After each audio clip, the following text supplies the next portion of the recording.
या मालिकेच्या आजच्या भागात आपण पाहणार आहोत मायाला अंबिकाच्या साडीमध्ये बघून वेदा खूप चिडते आणि जेव्हा तिला समजतं की अथर्वनेच मायाला ती साडी दिली आहे तेव्हा तर ती रडतच तिच्या खोलीत जाते आणि खोलीचा दरवाजा बंद करून झोपून घेते. अथर्व बाहेरून जोरजोरात दरवाजा वाजवत असतो, तिला आवाज देत असतो, मात्र वेदा दरवाजा उघडत नाही. ती खूप रडत असते. दुसरीकडे घरातील सगळेजण मायाला या गोष्टीचा जाब विचारत असतात. तर माया म्हणत असते की मी तुम्हाला खरं सांगते, मला अथर्वनेच ही साडी दिली. तर अनन्या विचारते की दादा तुला वहिनीची साडी का देईल?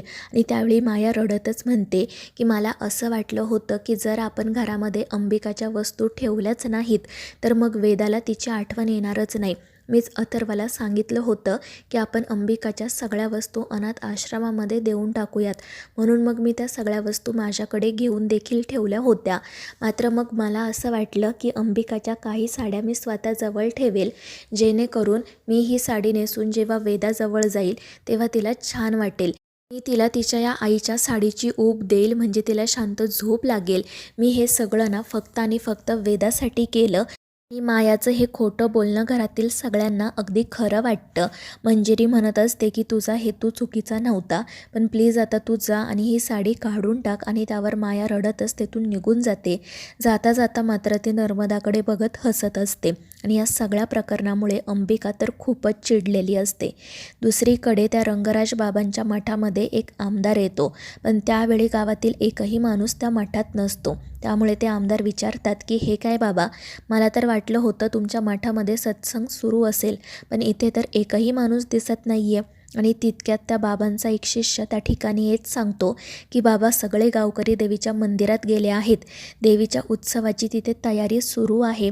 आणि ते ऐकून तो आमदार म्हणतो की जर ही गोष्ट आम्हाला आधी माहिती असती तर आम्ही सरळ तिथेच गेलो असतो, इथे वेळ घालवायला आलो नसतो, कारण जिथे गर्दी तिथे आम्ही, शेवटी तीच आमची वोट बँक आहे ना. आणि ते ऐकून ते रंगराज बाबा तर खूप चिडतात. तर तो आमदार म्हणत असतो की बाबा माफ करा, मात्र पुढच्या वेळी ना मठामध्ये गर्दी असू द्या. आणि मग तो तेथून निघून जातो. तर तो रंगराज बाबा त्या शिष्यावर खूप चिडतो आणि त्याला म्हणतो की कुठे काय बोलायचं याचं थोडं भान ठेव. आणि मग तो त्या सावकाराला विचारतो की गेल्या 20 वर्षांपासून आमचा मठ या गावात आहे, पण देवीच्या उत्सवाची नक्की काय भानगड आहे आम्हाला माहीत नाही. त्यामुळे तुम्ही देवळात जा आणि हा सगळा काय प्रकार आहे ते शोधून काढा. आणि त्यावर तो सावकार हो म्हणत लगेच देवळात जाण्यासाठी निघतो. दुसरीकडे गावातील सगळे गावकरी देवळामध्ये जमलेले असतात. गुरव देवीपुढे नारळ ठेवतात आणि म्हणू लागतात की देवी तुझा उत्सव आम्ही आनंदाने पार पाडू, तुझा आशीर्वाद या गावावर राहू दे. आणि मग त्यानंतर देवीच्या हातातील फूल खाली पडते, जणू काही देवीने कौलच दिला आहे असं सगळेजण समजतात आणि देवीपुढे नतमस्तक होतात. त्यानंतर मग बुवा गुरवांना सांगतात की गुरव हा मान तुमचा आहे, तुम्ही देवीपुढचा करंडा उचला आणि उत्सवाला सुरुवात करा. पण तितक्यात गावातील लोक म्हणू लागतात की आम्ही हा मान गुरुवांच्या घरातील कोणालाही मिळू देणार नाही. ते ऐकून बुवा म्हणत असतात की अरे हे काय बोलताय तुम्ही, कित्येक पिढ्यांपासून गुरुवांच्याच घराने देवीच्या उत्सवाची सुरुवात केली आहे.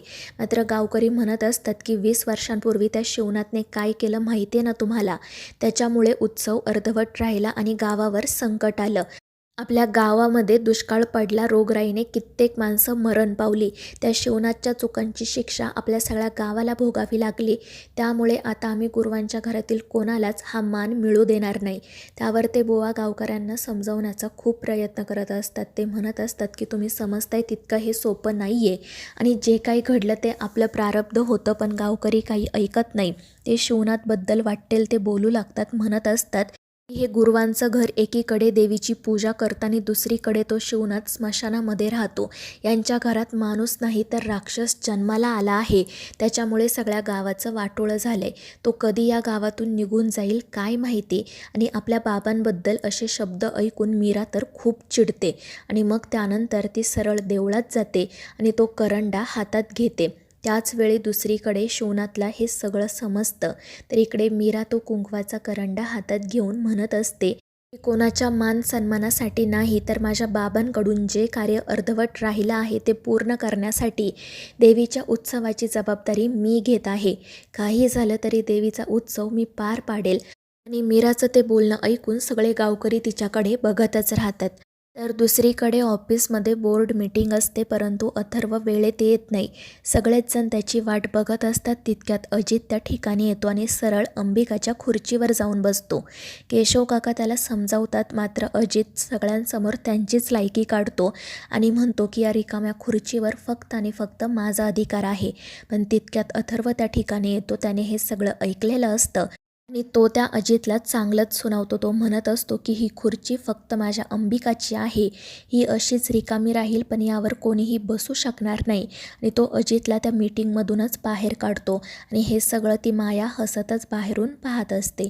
दुसरीकडे तो सावकार रंगराज बाबांना देवीच्या उत्सवाबद्दल सांगतो. तर तो बाबा हसतच म्हणत असतो, म्हणजे ज्या कुटुंबाने या उत्सवाची जबाबदारी स्वीकारली आहे, त्या कुटुंबाने जर ही जबाबदारी नीट पार पाडली नाही तर मग गावावर संकट येईल आणि मग त्या संकटातून वाचण्यासाठी सगळे गावकरी माझ्याकडेच येतील आणि मग मी त्यांचा देव बनेल. आणि त्यावर तो सावकारही हसतच म्हणतो की अगदी खरं आहे.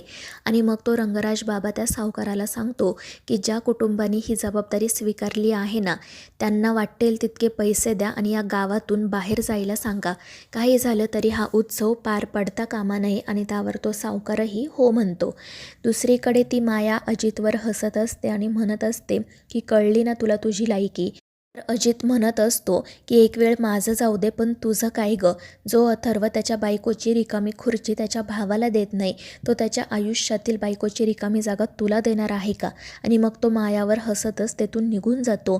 पण माया रागातच म्हणत असते की मी अथर्वला आणि त्याच्या प्रेमाला जिंकून घेणारच.